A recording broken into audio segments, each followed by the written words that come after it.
So finally এখন সকাল সকাল চলে এসেছি এখন বিরাটনগর আই হসপিটাল। তো এইখানে এখন মানে দুটো লাইন আছে, একটা হচ্ছে 300 টাকা একটা ভিআইপি লাইন, আর একটা হচ্ছে নর্মালি জেনারেল যেটা হয় ওটা হচ্ছে 40 টাকা টিকিট। তো ওইটা হচ্ছে 40 টাকা, ওখানে প্রচণ্ড ভিড়। আর যেখানে 300 টাকা সেখানেও ভিড় দেখলাম, তোমাদেরকে ভিড়টা দেখাবো। আর এইখানে আর বাই মিস্টেক কালকে কী হয়েছে শোনো, কালকে হয়েছে যে এই জায়গাটা আমাদের আসার কথা ছিল, তো এইখানে না পৌঁছে দিয়ে আমাদেরকে পৌঁছে দিয়েছিল ব্রাট আই হসপিটালে। তো ওইটা নয়, তো আমাদের সঙ্গে আর্গুমেন্ট করছিল। যাই হোক, তো কোনো মতেই মানে বিশ্বাস করছিল না যে এই রকম টাইপের কোনো হসপিটাল আছে কি না। তো এটা খুব একটা দূরত্ব নয়, কাছের মধ্যে আছে।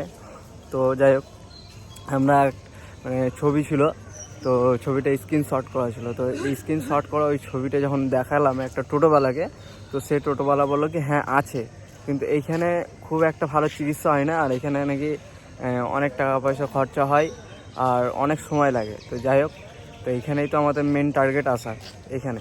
তো এখন ওইখানে মানে ডাক্তার দেখানো হয়েছে, কিন্তু কী হচ্ছে কি ওইখানে যতটা শুনছি ওইটা একটা খুব বড় নয়, বড় হচ্ছে এইটাই।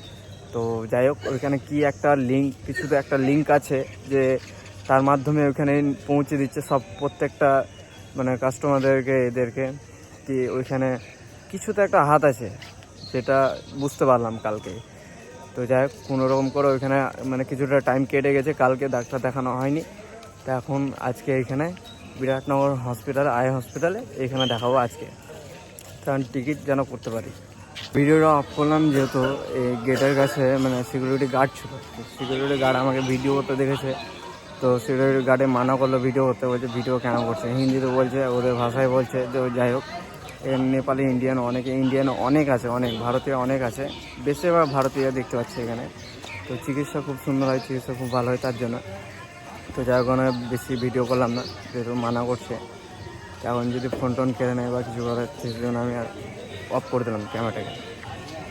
তো এইখানে মানে থাকার জন্য সামনে গেস্ট হাউস আছে হসপিটালে, এইখানে তোমরা থাকতে পারো। এখানে মানে কিছুক্ষণ আগে আমরা দেখলাম যে পুরো সব রুমগুলো ফাঁকা ছিল, তার কিছুক্ষণের মধ্যেই মোটামুটি 10-15 মিনিটের মধ্যে সব রুম বুক হয়ে গেল।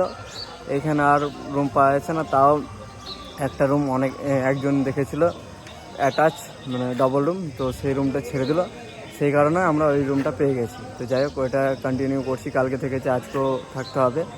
এখন ডক্টরের ওপর ডিপেন্ড করছে কী বলছে আজকে, চিকিৎসা না আরও কিছু বোঝা যাচ্ছে না। তো দেখা যাক, চলো রুমটা তোমাদেরকে দেখাবো, কোন জায়গাতে হোটেলটা সেটাও দেখাবো, মানে গেস্ট হাউস, সরি হোটেল তো নয়, গেস্ট হাউস। তো এই গেস্ট হাউসটা আর খাওয়া দাওয়া কোথায় ভালো হচ্ছে সব কিছুই তোমাদেরকে পাট দেখাবো। আর এইটুকু বলবো যে আসার পর মানে নেপাল চোখ দেখাবার জন্য আসার জন্য মানে কোনো ভয়ের কোনো কারণ নাই, ঠিক আছে? কারণ এখানে খুব ইজি আছে, অনেকটা ইজি আছে। তো আমরাও প্রথমে ঘাবড়ে গেছিলাম যেহেতু ফার্স্ট টাইম এসেছি, তো এখানে ঘাবড়ার কোনো দরকার নেই। আর এখানে টোটোওয়ালা বা কোনো দোকানদার কেউ যদি কিছু বলে, তাদের কথায় না চলাটাই ভালো। নিজে ভালো করে জেনে নিজে দেখো, চোখে সব কিছু জানো, তারপরে ডিসিশন নাও, ঠিক আছে? এখানে যতটা বুঝতে পারছি, যদি তুমি না বুঝতে পারো, তুমি যদি না জানতে পারো, কাউকে জিজ্ঞেস করো বা কাউকে এই করো, মানে সবাই তো এক সমান নয়, তো তোমাকে হয়তো টুপি পরিয়ে দিতে পারে। তো চলো দেখাই। তো এইটা হচ্ছে সেই হোটেলটা যে হোটেলে আমরা ছিলাম। ফার্স্টে বলেছিল 800 টাকা ভাড়া, বার্গেনিং করার পর 600 টাকা নিল এই লাস্ট ভাড়া। তো নেপালে তোমরা যত বার্গেনিং করতে পারবে তত তোমাদের, না হলে যাকে যেরকম পাই সেরকম ভাড়া নিয়ে। আর এই গেস্ট হাউসটা না হলে অন্য কোনো গেস্ট হাউস হলে অবশ্যই যেন রুমগুলো দেখে নেওয়ার চেষ্টা করবে। ইন্ডিয়ার টাকা না চালিয়ে নেপালি টাকা বেশি চালাবার চেষ্টা করবে। তো নেপালে ইন্ডিয়ান টাকা ভ্যালু হচ্ছে, ইন্ডিয়ান 100 টাকা দিলে নেপালের 160 টাকা পাবে।